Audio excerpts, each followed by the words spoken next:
Assalamu alaikum wa rahmatullahi wa barakatuh mes chers frères et sœurs. Aujourd'hui, Inch'Allah, nous allons parler de la période de l'ascension de l'Empire ottoman, aussi appelée l'âge d'or de l'Empire ottoman.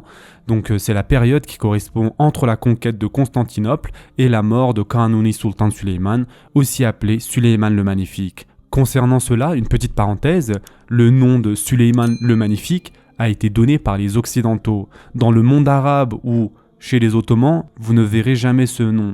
Il est appelé Kanuni Sultan Süleyman. En français, ça donne Süleyman le législateur, d'accord ? Le nom Süleyman le Magnifique a été donné par les Occidentaux et n'a jamais été utilisé par les Ottomans ni le monde arabe. Donc cette période-là fut appelée l'âge d'or de l'Empire ottoman. Les sultans de cette époque sont Mehmed II, donc de 1451 à 1481, c'est lui qu'on appelle Fatih Sultan Mehmed, ou en arabe Mohammed el-Fatih. Ensuite, il y a Bayazid II, de 1481 à 1512, puis Selim Ier, de 1512 à 1520. C'est à partir de Selim Ier que les Ottomans ont porté donc le drapeau du Khilafa, et Selim Ier a été le premier sultan ottoman à être khalifa, le tout premier sultan non arabe. Ensuite, il y a eu Kanuni Sultan Süleyman de 1520 à 1566. Donc les sultans Mehmed II, Bayazid Ier, Selim Ier et Süleyman le Magnifique furent les sultans de l'ère de l'ascension de l'Empire ottoman. Donc les événements importants de l'âge d'or sont bien sûr tout d'abord, sans aucun doute, la conquête de Constantinople, qui eut lieu en 1453. Cette date est vraiment super importante pour tout musulman. Le sultan Mehmed II, ou Fatih Sultan Mehmed, ou en arabe Mohammed el-Fatih, accéda donc au pouvoir avec l'objectif de fonder un vaste empire, ce qui nécessitait tout d'abord de conquérir Constantinople pour plusieurs raisons. L'Empire romain de l'Est empêchait le passage des forces ottomanes vers les Balkans. L'Empire romain de l'Est provoquait aussi les États européens contre les Ottomans et aidait les fils des sultans pour qu'ils se révoltent, provoquant ainsi à l'intérieur de l'Empire ottoman des guerres civiles.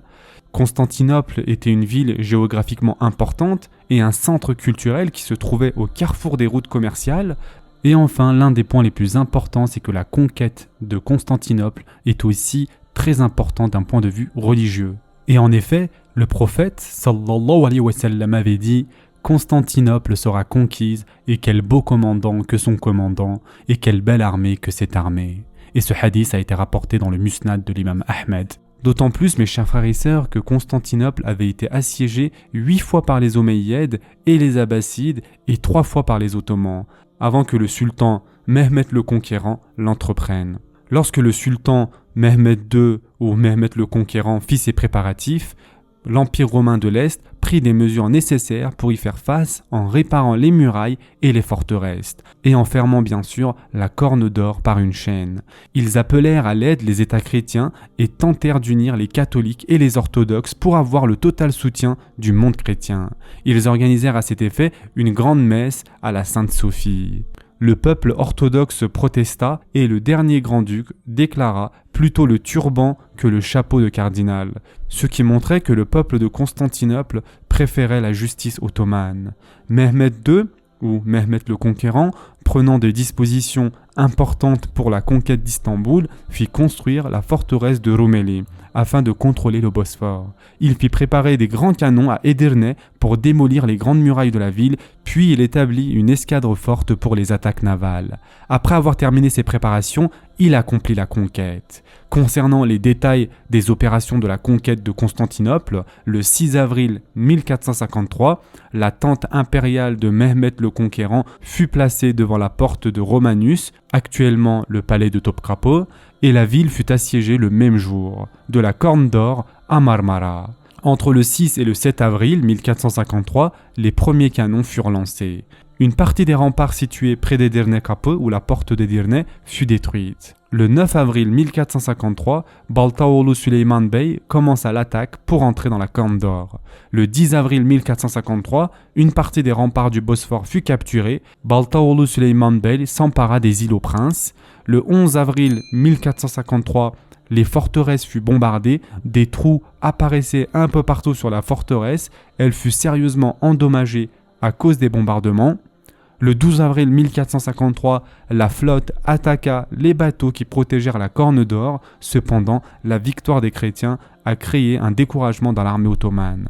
Sur l'ordre de Mehmed II le Conquérant, les bateaux sur la Corne d'Or furent bombardés par des mortiers et une galère fut coulée. Le 18 avril 1453, pendant la nuit, le sultan ordonna la première grande attaque, mais cette attaque fut repoussée. Le 20 avril 1453, un combat maritime commença entre 4 bateaux, 3 qui appartenaient à la papauté et un de l'Empire romain contre la flotte ottomane au large de Yenikapur.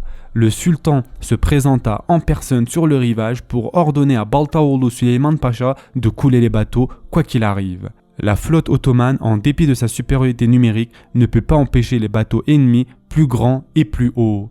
Cet échec découragea les soldats ottomans. L'empereur profita alors de cette occasion pour proposer la paix, proposition qui fut refusée par Mehmed le Conquérant. Les forteresses continuèrent à être bombardées avec le soutien du vizir Chandarlı Halil Pacha et Mehmed II le Conquérant reçut alors une lettre de son professeur Akşemseddin lui promettant de bonnes nouvelles à propos de la conquête. Mehmed II le Conquérant, aussitôt motivé par ce soutien spirituel, accentua l'attaque et entreprit une manœuvre surpris par tout le monde. La flotte ancrée à Dolmabahçe allait être déplacée à la Corne d'Or par la voie terrestre. Le 22 avril 1453, tôt le matin, les chrétiens virent avec consternation les bateaux de Mehmed II le Conquérant se déplaçant sur la terre des côtes de la Corne d'Or. L'après-midi, 70 bateaux avaient été tirés par des bœufs et des hommes et avaient été équilibrés par des cordes et glissés sur des traîneaux atteignant déjà la Corne d'Or. L'Empire romain de l'Est, qui ne s'attendait pas du tout à voir la flotte turque dans les eaux de la Corne d'Or, furent pris de panique et comme une partie de l'armée défendait les forteresses de la Corne d'Or, ils ne purent défendre efficacement les forteresses terrestres. Le 28 avril 1453, des canons lancèrent des boulets pour bloquer la tentative de brûler les bateaux de la Corne d'Or. Les remparts de la Corne d'Or furent bombardés à partir d'un pont qui fut construit entre Ayvansaray et Sütlüce. Ainsi, toutes les forteresses du rivage furent capturées. L'empereur fut invité à se rendre par un message envoyé par l'intermédiaire des Génois. S'il acceptait, il pourrait se rendre n'importe où librement et la sécurité de la population serait assurée. Cependant, l'empereur rejeta cet ultimatum. Le 7 mai 1453, 3 heures durant, 30 000 soldats attaquèrent les forteresses de la vallée de Bayrampaşa. Cette attaque échoua. Le 12 mai 1453, une attaque de grande envergure entre Tekfursaray et Edirne-Kapı fut repoussée. Le 16 mai 1453, un tunnel creusé devant Eğirkapı croisa celui creusé par les Romains, ce qui provoqua une échauffourée souterraine. L'attaque contre les chaînes bloquant l'entrée de la Corne d'Or échoua également. Une troisième attaque répétée le lendemain fut également sans effet. Le 18 mai 1453, une tour sur roue fut construite pour franchir les murailles de la ville de Topkapı. Ces attaques continuèrent jusqu'au soir. La nuit, les Romains brûlèrent la tour et vidèrent les fossés qui avaient été remplis par les Ottomans. Les forteresses continuèrent à subir les bombardements d'intenses coups de canon. Le 25 mai 1453, Fatih Sultan Mehmet dépêcha Isfendar Beyoğlu İsmail Bey à l'empereur pour le sommer une dernière fois de se rendre. Selon la proposition, si l'empereur se rendait, il pourrait partir où il voulait avec tout ce qui lui appartient, et les gens de la population étaient libres de rester en étant assurés de conserver leurs biens ou de partir là où ils le voulaient. Le 26 mai 1453, Fatih Sultan Mehmet, devant la rumeur grandissante annonçant que la Hongrie avait pris des mesures pour aider les Romains à lever l'état du siège et qu'une grande flotte expédiée par les pays de l'Ouest se rapprochait, rassembla immédiatement l'assemblée de guerre. Au cours de l'assemblée, Chandarlı Halil Pacha et ses partisans qui étaient depuis le début opposés au siège demandèrent la suppression de l'état de siège. En union avec le sultan, Zaganos Pacha, son mentor Akşemseddin, Molla Kurani et Molla Hüsrev combattirent fortement cette opinion. Il fut décidé de continuer les préparatifs de l'attaque finale et la tâche fut confiée à Zaganos Pacha.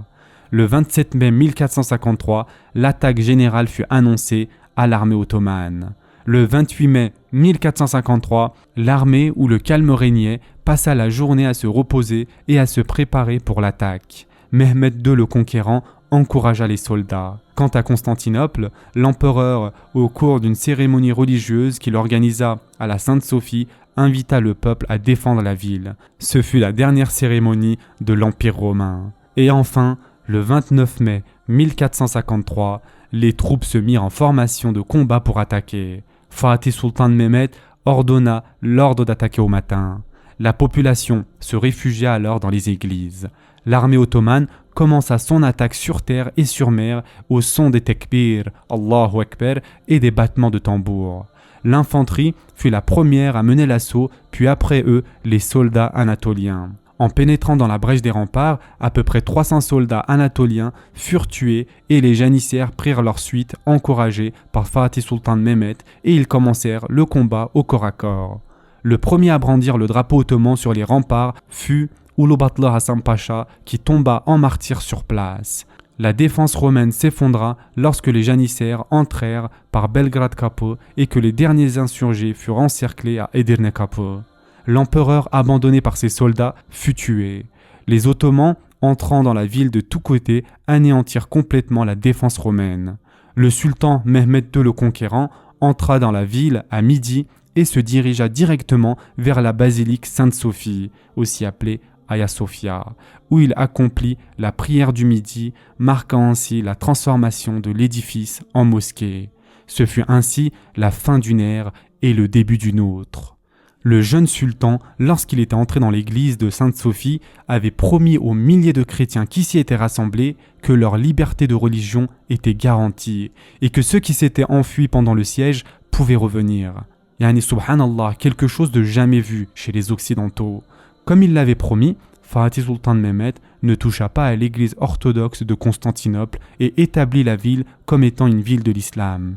Les conséquences de la conquête d'Istanbul pour l'histoire ottomane et mondiale sont très importantes, mes chers frères et sœurs. L'empire romain de l'Est s'était effondré. Le monde musulman a salué cette conquête. Istanbul est devenu petit à petit le centre de civilisation et de la science. Plusieurs scientifiques occidentaux et orientaux sont arrivés à Istanbul, les Turcs ont saisi le contrôle des routes commerciales, et bien sûr en Europe, cet événement a causé un grand chagrin, parce que comme l'Empire romain s'était effondré, le monde chrétien perdait ses rêves d'aller à Jérusalem à travers l'Anatolie. Une base importante fut perdue pour eux. Et bien sûr, les innovations au sujet des canons montrèrent que les murailles pouvaient être démolies. Ce développement conduisit à l'effondrement des régimes féodaux d'Europe, des États centralisés et forts furent fondés à leur place. Ce sera tout pour aujourd'hui. Inch'Allah, la prochaine fois, nous parlerons des développements dans les Balkans. En attendant, prenez soin de vous, mes chers frères et sœurs, et à très prochainement, Inch'Allah.